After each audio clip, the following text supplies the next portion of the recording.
like to thank everyone for taking the time out of their busy schedules to come here tonight and listen to my speech on English-only laws. This is my final for my Speech 115 course. How do English-only laws affect us? For those of us who speak English, it is our only language and not much of an issue at all. For those who cannot speak or understand it, it seems to be causing quite a problem. There are laws in a movement that are seeking to make English the official language of the United States.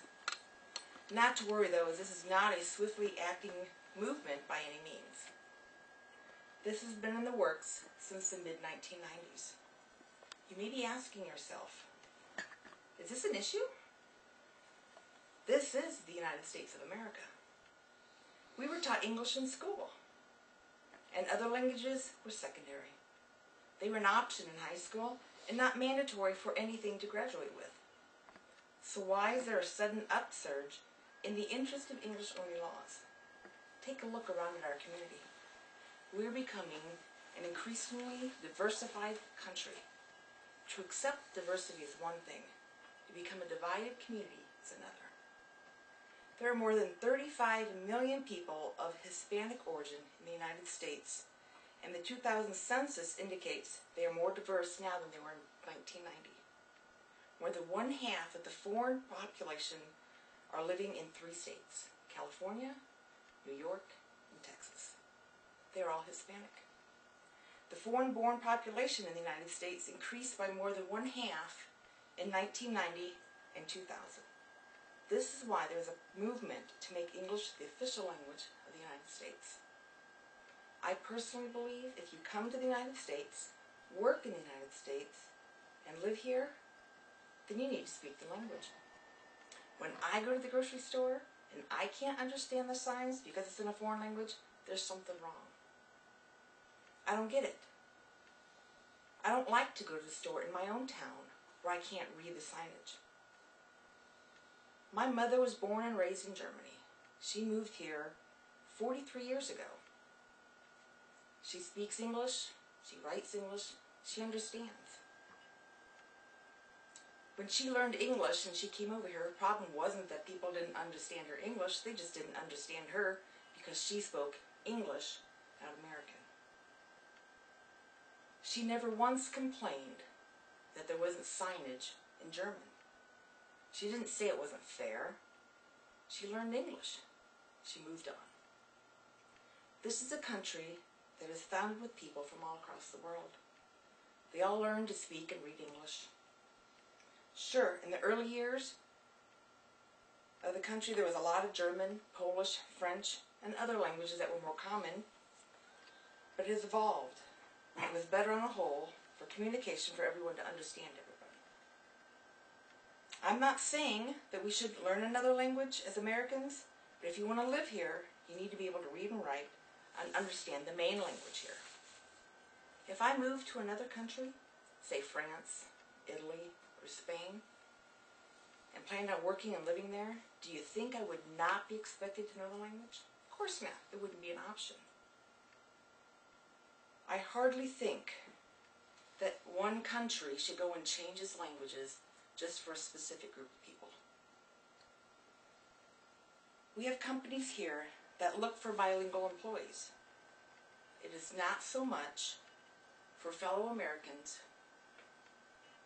who cannot speak English as much as it is for dealing with international companies that we deal with on a commerce and business level. I do not see other countries conceding and making their main language one that is not true to their country. Most people here in the United States believe we should have English-only laws. In fact, there are 27 states that have English-only laws. Alabama, Alaska, Arkansas, California, Colorado, Georgia, Hawaii, Illinois, Indiana, Iowa, Kentucky, Louisiana, Massachusetts, Mississippi, Missouri, Montana, Nebraska, New Hampshire, North and South Carolina, North and South Dakota, Tennessee, Utah, Virginia, and Wyoming.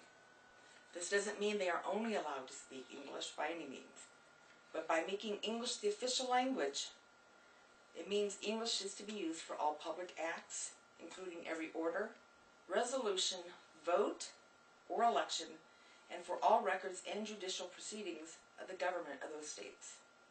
Of course, there are variances among the states, and some laws are much more strict than others.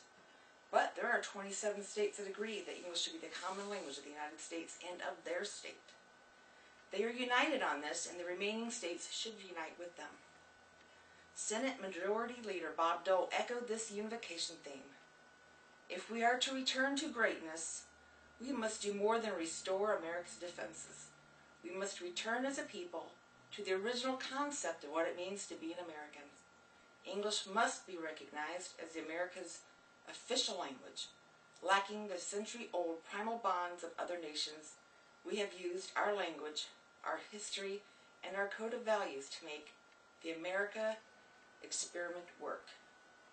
These are forces that have held us together, allowing us to absorb untold millions of immigrants while coming the closest of any country has to the classless, mobile society of ideas. Theodore Roosevelt is quoted as saying, "The one absolute certain way of bringing this nation to ruin or preventing all possibility of its continuation to be a nation at all would be to permit it to become a tangle of nationalities. We have but one flag. We must also learn one language, and that language is English." Think about it. Diversity is one thing, and it can be good. It is where our roots come from. Being divided spreads strength out and makes us weak and open to predators from other countries. We have many examples in history to prove that. Do we really want more examples in our history books? In closing, I want to say the title of this country is the United States of America, not the divided states of many languages. In order to gain strength, you need to work together as a team. We will become a stronger nation if we work together as one with a common goal. To accept diversity is one thing, to become a divided community is another. Thank you.